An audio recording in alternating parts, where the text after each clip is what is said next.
विद्यार्थियों को समुच्चय सिद्धांत के अनुप्रयोग से संबंधित प्रश्नों को हल करना सिखाया जा रहा है।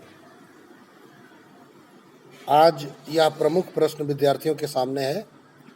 100 व्यक्तियों की किसी कार्यशाला में 29 भारतीय महिलाओं तथा 23 पुरुषों ने भाग लिया। इन भारतीयों में 4 डॉक्टर हैं तथा 24 या तो पुरुष हैं या डॉक्टर। कार्यशाला में कोई विदेशी डॉक्टर नहीं है। कार्यशाला में भाग ले रही महिला डॉक्टरों की संख्या ज्ञात कीजिए। तो सबसे ज़्यादा ज़रूरी यहाँ समझना है, क्योंकि कई बातें बता दी गई हैं। तो व्यक्ति हैं, उसमें महिला पुरुष भी हैं और भारतीय और विदेशी भी हैं और उसमें डॉक्टर भी हैं। तो इस प्रकार बड़ी ही कन्फ्यूजन वाली स्थिति हो जाती है कि हम यदि वेन आरेख बनाएं तो उसमें क्या चुनाव करें। यहाँ पर एक बात बताई गई है, कोई विदेशी डॉक्टर नहीं है। अच्छी बात है। तो अब हम पहले तो हम भारतीय और विदेशियों का अलग अलग ग्रुप बनाते हैं। एक ग्रुप बनाएंगे जो कि यह भारतीयों का ग्रुप है, और जो दूसरा ग्रुप है ये विदेशियों का है। ये भारतीय ग्रुप है और ये विदेशी ग्रुप है। अब भारतीय और विदेशियों में कुछ कॉमन तो हो नहीं सकता, इसलिए ये दोनों वेन अलग अलग बनाए गए हैं। ऐसा हम नहीं कर सकते कि दोनों एक दूसरे को क्रॉस करें और बीच में कोई ऐसा व्यक्ति हो जो भारतीय और विदेशी दोनों हो। ऐसा हो ही नहीं सकता। अब भारतीयों में पुरुष और महिलाओं का चयन कर लिया जाए, तो हम बीच से एक लाइन से काट देते हैं। हमने ये कहा ये हमारे पुरुष हैं और ये हमारी महिलाएं हैं भारतीयों में। तो शुरू करते हैं। 100 व्यक्तियों की कार्यशाला है। 29 भारतीय महिलाओं तथा 23 पुरुषों ने भाग लिया। अब देखिए, भारतीय महिलाओं के बारे में कहा गया है 29, लेकिन पुरुषों में ये नहीं लिखा गया कि ये भारतीय पुरुष हैं। अर्थात जो पुरुष हैं उनमें विदेशी पुरुष भी हो सकते हैं। इन भारतीयों में 4 डॉक्टर हैं। अब भारतीयों में 4 डॉक्टर अर्थात पुरुष भी हो सकते हैं, महिलाएं भी हो सकती हैं। 24 या तो पुरुष हैं या डॉक्टर हैं, या तो पुरुष हैं या डॉक्टर हैं। कार्यशाला में कोई विदेशी डॉक्टर नहीं है, अर्थात डॉक्टर विदेशी नहीं है, डॉक्टर केवल इंडियन है। तो एक वेन हमने ये डॉक्टरों का बना लिया। तो भारतीय डॉक्टर हैं अर्थात उसमें पुरुष भी हो सकते हैं, महिलाएं भी हो सकती हैं। कार्यशाला में भाग ले रही महिला डॉक्टरों की संख्या ज्ञात करिए। अब देखिए, ये महिला है और ये डॉक्टर है, तो हम मान लेते हैं कि महिला डॉक्टरों की संख्या X है। तो अब बात आती है पुरुष डॉक्टरों की संख्या, तो इसको मान लेते हैं कि ये Y है। ठीक। केवल भारतीय पुरुषों को आप A कह दीजिए, केवल भारतीय महिलाओं को B कह दीजिए और विदेशियों को C कह दीजिए। अच्छा भाई, तो अब लिखते हैं प्रश्नानुसार वेन से 29 भारतीय महिलाएं हैं। तो अब देखो, यहाँ पर जो पहले ये प्रतीक माने गए हैं, पहले उनको हम लिख लेते हैं। माना कि भारतीय महिला और डॉक्टर X मान लिए गए, है ना। फिर लिखेंगे केवल भारतीय पुरुष, ये A हो गए। केवल भारतीय महिलाएं, ये बी हो गई। केवल का मतलब उसमें डॉक्टर नहीं रखे गए, है ना। भारतीय पुरुष डॉक्टर बराबर इनको वाई कह दिया गया। विदेशी व्यक्ति, इनको सी कह दिया गया। ये सारा कुछ मानने वाला काम हो गया। अब चूंकि अब चलते हैं, कहा गया है 100 व्यक्तियों की कार्यशाला में, तो ये जो कार्यशाला है 100 व्यक्तियों की है, यानी सारे व्यक्ति कितने हैं 100। तो हम क्या कह सकते हैं, A plus B plus C plus X plus Y बराबर 100। इक्वेशन नंबर 1 डाल लेते हैं। 29 भारतीय महिलाओं, अब फिगर में देखिए भारतीय महिलाएं कौन हैं, बी हैं और एक्स हैं। तो भारतीय महिलाएं बी प्लस एक्स बराबर 29, समीकरण नंबर 2 हो गया। फिर क्या करा, 23 पुरुषों ने भाग लिया, तो 23 पुरुष कौन से हो जाएंगे, तो पुरुष कितने हैं 23। अब इस वेन में देखना होगा, तो ये पुरुष देखिए ए वाई और ये विदेशी, तो ए प्लस सी प्लस वाई, ये समीकरण नंबर 3 हो गया। और देखिए क्या कहा गया था, इन भारतीयों में 4 डॉक्टर हैं, तो डॉक्टर क्या है यहाँ पे देखिए एक्स प्लस वाई, तो भारतीय डॉक्टर है ना, भारतीय डॉक्टर एक्स प्लस वाई बराबर 4, समीकरण नंबर 4 हो गया। और देखिए क्या बताया गया है, 24 या तो पुरुष हैं या डॉक्टर, पुरुष या डॉक्टर। देखिए पुरुष कौन है, ए वाई सी, और डॉक्टर कौन है एक्स प्लस वाई, तो ए वाई सी एक्स, ये मिलाकर बन गए पुरुष या डॉक्टर। तो अब लिखेंगे पुरुष या doctor A plus C plus X plus Y बराबर 24, समीकरण नंबर 5 हो गया। फिर क्या कहा गया है, कार्यशाला में कोई विदेशी डॉक्टर नहीं है, तो अब देखिए विदेशी डॉक्टर हमने फिगर में भी नहीं दिखाया है। तो अब इन्हीं समीकरणों के माध्यम से हमें क्या निकालना है, महिला डॉक्टरों की संख्या अर्थात एक्स की वैल्यू निकालनी है। अब इन 5 समीकरणों को विद्यार्थी ध्यान से देखें। क्या करेंगे हम, अब देखते हैं समीकरण 4 से x प्लस वाई का मान समीकरण 5 में रख देते हैं। तो चूंकि a plus C plus X plus Y बराबर 24 है, तो हम इसका मान रख देंगे। तो a प्लस सी प्लस 4 बराबर 24, तो a प्लस सी बराबर 24 माइनस 4, a प्लस सी बराबर आ गया 20। चाहो तो इसको डाल दो समीकरण नंबर 6। अब a प्लस सी का मान हम 3 में रख दे जाएं। अब समीकरण 3 उठाते हैं, a plus C plus Y बराबर 23, ये हो गया 20 प्लस वाई बराबर 23, तो y बराबर 23 माइनस 20, तो y बराबर 3 आ गया।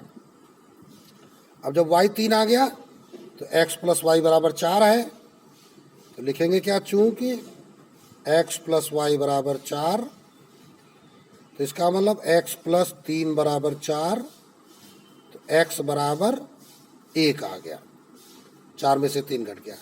अब हम जवाब लिख देंगे, अतः कार्यशाला में, ये कौन है? भारतीय महिला डॉक्टर, भारतीय महिला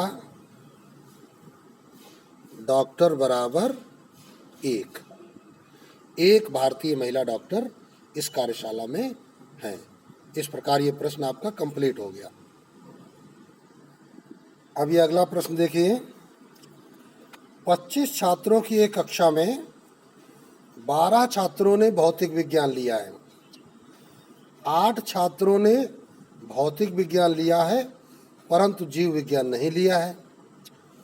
उन छात्रों की संख्या ज्ञात कीजिए जिन्होंने भौतिक तथा जीव विज्ञान दोनों लिए हैं, तथा उनकी संख्या ज्ञात कीजिए जिन्होंने जीव विज्ञान लिया है परंतु भौतिक विज्ञान नहीं लिया है। जबकि प्रत्येक छात्र ने या तो भौतिक विज्ञान लिया है और या फिर जीव विज्ञान या दोनों विषय लिए हैं। तो इस पूरे प्रश्न में हमको केवल 2 विषय दिखाई पड़े। कौन कौन से? भौतिक विज्ञान और जीव विज्ञान। चलिए वेन बनाते हैं। सबसे पहला काम वेन बनाने का होता है, और यहाँ पर कुछ ऐसे विद्यार्थी हैं जो दोनों ले रहे हैं। तो ए सेट को हमने भौतिक विज्ञान कह दिया और बी सेट को हमने जीव विज्ञान कह दिया। तो कहा गया 25 छात्रों की कक्षा में, तो कक्षा में छात्र है 25, अर्थात ए यूनियन बी 25 हो गए।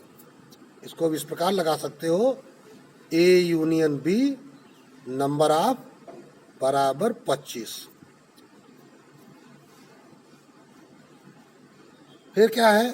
12 छात्रों ने भौतिक विज्ञान लिया है, तो भौतिक विज्ञान ए वाले सेट को हमने कहा था, अब नंबर ऑफ ए बराबर 12। इसके साथ आप हिंदी भी इसके पीछे लिख सकते हैं कि कक्षा में छात्र number of A union B बराबर 25, भौतिक विज्ञान के छात्र नंबर ऑफ ए बराबर 12 है। 8 छात्रों ने भौतिक विज्ञान लिया है परंतु जीव विज्ञान नहीं लिया है, तो ये वो छात्र हैं 8, यहाँ से यहाँ तक इधर वाले। तो वेन आरेख की दृष्टि से इनको क्या कहते हैं? ए माइनस बी। इन्होंने भौतिक तो लिया है, जीव विज्ञान नहीं लिया है, तो number of A minus B बराबर 8। या इनको दूसरे शब्दों में हम ये भी कह देते हैं, केवल भौतिक विज्ञान लेने वाले छात्र। फिर कह रहा उन छात्रों की संख्या ज्ञात कीजिए जिन्होंने भौतिक तथा जीव विज्ञान दोनों लिए हैं। ये बीच के छात्र हैं, इनको हमने x मान लिया। तो यहाँ लिख लेंगे, माना कि ये क्या है? Number of A intersection B बराबर x मान लिया गया। फिर क्या कहा गया था? उनकी संख्या ज्ञात कीजिए, तथा उनकी संख्या ज्ञात कीजिए जिन्होंने जीव विज्ञान लिया है परंतु भौतिक विज्ञान नहीं लिया है, अर्थात ये सबको संख्या निकालनी है। यहाँ की जीव विज्ञान लिया, भौतिक नहीं लिया है, तो इसको क्या कहोगे? नंबर ऑफ बी माइनस ए बराबर, ये क्वेश्चन मार्क तुमको निकालना है। फिर और देखिए क्या है, जबकि प्रत्येक छात्र ने या तो भौतिक विज्ञान लिया या फिर जीव विज्ञान या दोनों विषय लिए हैं। मतलब कोई न कोई विषय उन्होंने लिया हुआ है। चलिए अब यहाँ पर सबसे पहले तो आप मुख्य सूत्र लगा देंगे, चूंकि number of A union B बराबर number of A plus number of B minus number of A intersection B. मान रख दीजिए, number of A union B 25, number of A 12, number of B 8, number of A intersection B को हमने माना था x। x इधर आ जाएगा, ये 12 20 माइनस 25, तो x बराबर आ गया, सॉरी ये दिखाओ number of A minus B 8 है और हमको चाहिए था नंबर ऑफ बी, तो number of A minus B ये वाला हिस्सा 8 है और नंबर ऑफ ए 12 है, तो इसका मतलब अब हम यहीं से निकाल सकते हैं x की वैल्यू। तो इसके लिए यहाँ पे हम अलग लिख लेते हैं, चूंकि नंबर ऑफ ए बराबर क्या दिया गया है 12, तो वेन आर्य क्या कहता है 8 प्लस एक्स बराबर 12, तो x बराबर आ गया 4। तो यहाँ पर x की जगह हम लिख सकते हैं 4, यहाँ x की जगह आप लिखिए 4 और ये अज्ञात है, इसको यही लिखिए नंबर ऑफ b। तो इसको काटते हैं, तो यहाँ पर नंबर ऑफ b इधर आएगा तो माइनस में हो जाएगा और ये 12 से 4 घटेगा 8 और माइनस ये 25, तो नंबर ऑफ b बराबर माइनस का तो माइनस का 17, ये कट जाएगा, तो नंबर ऑफ b बराबर आ गया 17। तो 17 क्या निकल के आ गया, ये टोटल 17 निकल के आ गए। और तुमको चाहिए क्या नंबर ऑफ b माइनस ए, तो नंबर ऑफ b माइनस ए निकालना है।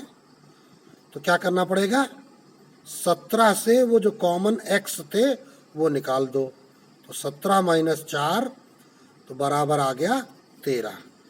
तो इस प्रकार नंबर ऑफ b माइनस ए निकल आए 13 और x की वैल्यू पहले ही निकल आई, तो इस प्रकार ये दोनों मान आपके निकल आए। अब अगला प्रश्न विद्यार्थियों के सामने है। 100 विद्यार्थियों के एक सर्वेक्षण में विद्यार्थियों में दूध, कॉफ़ी तथा चाय की वरीयता का निरीक्षण किया गया, जिसके अनुसार 10 विद्यार्थियों ने दूध, कॉफ़ी तथा चाय तीनों को वरीयता दी। 20 ने दूध तथा कॉफ़ी को, 30 ने कॉफ़ी तथा चाय को, 25 ने दूध तथा चाय को, 12 ने केवल दूध को, 5 ने केवल कॉफ़ी को, 8 ने केवल चाय को वरीयता दी। वेन आरेख का प्रयोग करते हुए यह ज्ञात कीजिए कि कितने छात्रों ने तीनों में से कोई पेय नहीं लिया। चलिए भाई बनाते हैं वेन आरेख। 3 चीजें हैं, ये 1, 2 और 3। तीनों के नाम क्या क्या हैं, दूध, कॉफी, चाय। चलिए भाई, ए क्या है दूध, बी क्या है कॉफी और सी है चाय। अच्छा, प्रश्न पूछा गया कितने विद्यार्थियों ने इन तीनों में कोई पेय नहीं पसंद किया, अर्थात वो कहाँ हैं, वो अलग बाहर बैठे। ये हमारा हो गया यूनिवर्सल। तो हमको चाहिए यूनिवर्सल से ये तीनों निकालने पर जो बचे वो निकालना है, और ये टोटल संख्या है हमारे पास 100। तो चलते हैं भाई, पहले जो ज्ञात है वो करते हैं। तो नंबर ऑफ u बराबर 100 लिखते जाएं। टोटल हो गए 100। 10 विद्यार्थी ने दूध, कॉफी तथा चाय तीनों को वरीयता दी, तो ये हो गए 10। और ये बता दिया है तो इनको हमने लिख लिया, बाकी सबका नामकरण कर देते हैं। ए और ये बी और ये सी, इसका नाम लिख लेते हैं डी, और इसका नाम ई, इसका नाम एफ। ठीक है, तो सबके नामकरण कर लिए। क्या कहा गया है, 20 ने दूध तथा कॉफी को, तो दूध और कॉफी 20, तो इसमें 20 क्या हो जाएंगे, A plus B plus D plus 10 बराबर, सॉरी ए बी, क्या कहा गया, 20 ने दूध तथा कॉफी अर्थात डी प्लस 10 दोनों है ना, दूध कॉफ़ी यही दोनों हैं, D + 10 = 20। तो यहाँ से D बराबर क्या निकल आया, 20 - 10, तो D बराबर आ गया 10। फिर आगे आ जाओ, 30 ने कॉफ़ी तथा चाय, तो कॉफ़ी और चाय अर्थात दोनों कौन है, 10 + F, 10 + F = 30। तो F बराबर 30 - 10, तो ये आ गया 20। और आगे चलते हैं, 25 ने दूध तथा चाय को, तो दूध और चाय, ये रहा दूध ये रही चाय, तो E + 10 = 25। तो E बराबर 25 - 10, तो बराबर 15। अब क्या करते हैं, अच्छा 12 ने केवल दूध, तो केवल दूध क्या है, A, तो हम लिख सकते हैं A बराबर 12, कॉमा 5 ने केवल काफ़ी, 8 ने केवल चाय, तो B बराबर 5 और C बराबर 8। तो ये सारे हो गए। अब यूनिवर्सल है क्या चीज़, ये तो सब हैं। तो हमसे पूछा गया है, क्या पूछा गया है, ज्ञात कीजिए कि कितने छात्रों ने तीनों में से कोई भी पेय नहीं लिया। तो लिखेंगे क्या, तीनों में से कोई भी पेय न लेने वाले छात्रों की संख्या बराबर। तो अब क्या करोगे, 100 से तुमको निकाल देना है। किसको निकाल देना है, यही सारी चीज़ें, A + B + C + D + E + F और + 10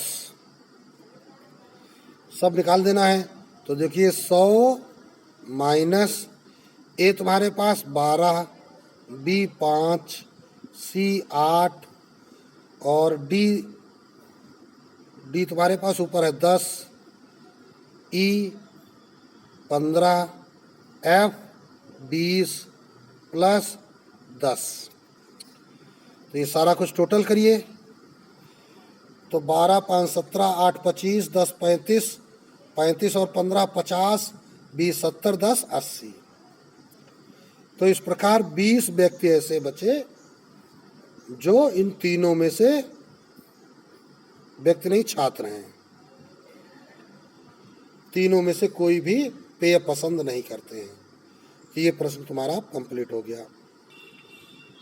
अब अगला प्रश्न देखिए, एक शहर में केवल 2 समाचार पत्र A तथा B प्रकाशित होते हैं।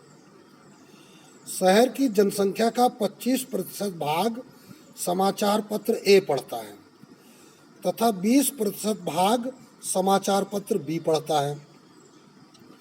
8% भाग दोनों समाचार पत्र A व B पढ़ता है। समाचार पत्र A को पढ़ने तथा B को नहीं पढ़ने वाले 30% विज्ञापन देखते हैं। B को पढ़ने तथा A को नहीं पढ़ने वाले 40% विज्ञापन देखते हैं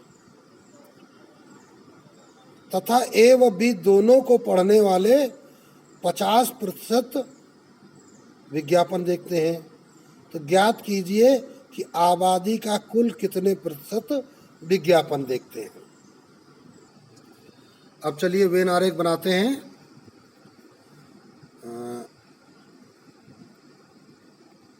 ये वो व्यक्ति हो गए जो A समाचार पत्र पढ़ते हैं।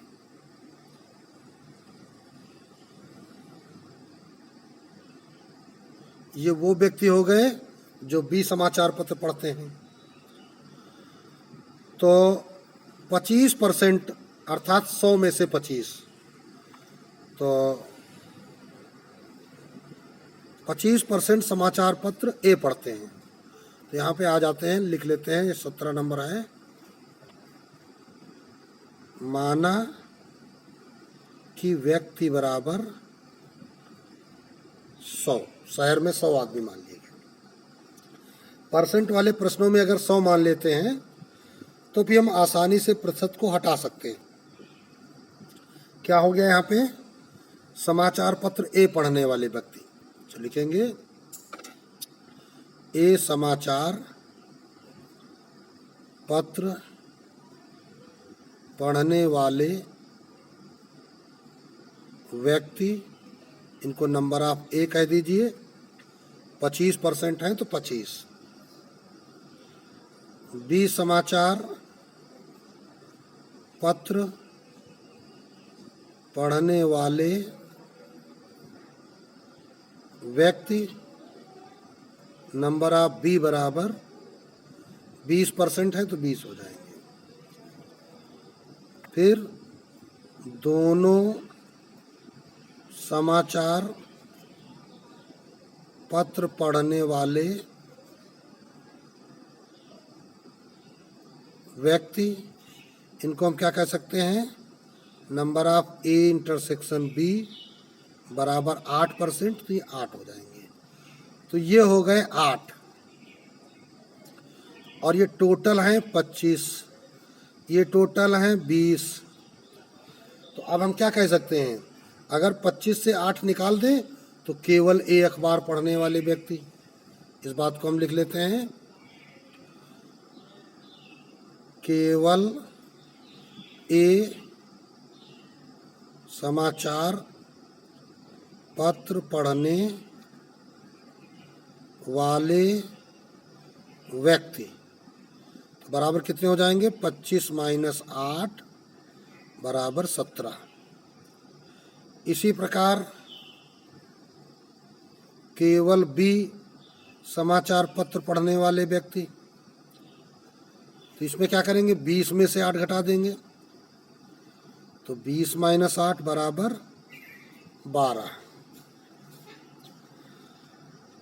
दोनों वाला लिखा ही है।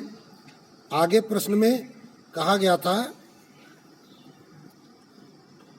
समाचार पत्र ए पढ़ने तथा बी को न पढ़ने वाले 30% विज्ञापन देखते हैं। तो अब देखो भाई, ए अखबार ये लोग पढ़ रहे हैं, इन्हीं में से कुछ लोग ऐसे हैं जो पेपर में एडवर्टाइजमेंट देखते हैं, विज्ञापन देखते हैं। तो सब लोग तो अखबार की सूचनाएं पढ़ते हैं, उसमें से ही कुछ लोग ऐसे होते हैं जो विज्ञापन देखते हैं। यही कहानी बी वाले अखबार में भी लागू है कि भाई सब लोग तो समाचार पढ़ते ही हैं, लेकिन उनमें कुछ लोग ऐसे हैं जो एडवर्टाइज भी देखते हैं। अतः कुछ ऐसे व्यक्ति भी होंगे जो दोनों अखबार पढ़ते होंगे और दोनों के एडवर्टाइज देखते होंगे। तो ये विज्ञापन देखना हम कुछ इस प्रकार दर्शा देते हैं, ये विज्ञापन देखा जा रहा है। तो देखिए ये कौन से व्यक्ति हैं? वे व्यक्ति हैं ए समाचार पढ़ने वाले, साथ में विज्ञापन देखने वाले, किंतु बी वाले नहीं हैं। और यही कहा गया था, कह रहा है समाचार पत्र ए को पढ़ने तथा बी को नहीं पढ़ने वाले 30%। देखो, ए को पढ़ने वाले हैं, ये बी को नहीं पढ़ने वाले हैं। ठीक, फिर इसी प्रकार क्या कहा गया? बी को पढ़ने तथा ए को नहीं पढ़ने वाले 40%। इधर वाले हैं बी को पढ़ने वाले, ए को नहीं पढ़ने वाले, इनका 40%। फिर क्या कहा गया है? विज्ञापन देखते हैं, ए और बी दोनों को पढ़ने वाले 50%। अभी दोनों पढ़ने वाले 8 लोग थे, 8 में से 50%। तो ये कौन है? 25 से 8 जब आपने निकाला तो 17 बचे थे, तो 17 का 30% थे। देखो 30% बताया गया है। इधर 20 में से 8 निकाला 12, ये 12 का 40%। तो अब देखो, अब यहाँ पर लिखना है क्या? विज्ञापन देखने वाले व्यक्ति, विज्ञापन देखने वाले व्यक्तियों की संख्या। तो पहले तो इधर वाले आ जाओ, ये वाले, ए किंतु बी नहीं, यानी इसको हम अगर सूत्र की भाषा में लिखना चाहें तो number of A minus B का 30%, number of A minus B का 30%। इसी प्रकार दूसरी तरफ ये number of B minus A है, इसका 40%, number of B minus A का 40%, प्लस ये बीच वाले थे number of A intersection B, दोनों अखबार पढ़ने वालों का 50%। अब यही आपको कैलकुलेट करना है। तो बराबर ये हमारे पास थे 17 इंटू 30/100, ये हमारे पास थे 12 इंटू 40/100, ये हमारे पास 8 इंटू 50/100। अब हम बटे 100 काटेंगे नहीं, सीधे लघुत्तम ले लेंगे। तो 17 × 51 510, बरचौक 48 480, 8 पंचे 40 400। तो इस प्रकार ये कितना हो गया 0 8 1 9 4 4 8 5 13/100। एक जीरो कट गया तो ये आ जाएगा 13.9। ये जो संख्या ये कितने पर आई है 100 पर। तो अतः विज्ञापन देखने वाले व्यक्ति बराबर 13.9%। ये आपका उत्तर हो जाता है और प्रश्न कंप्लीट हो जाता है। तो इस प्रकार आज के वीडियो में कुछ महत्वपूर्ण प्रश्न जो कि वेन आरेख पर आधारित इबारती प्रश्न थे, उनको विद्यार्थियों ने लगाना सीखा है।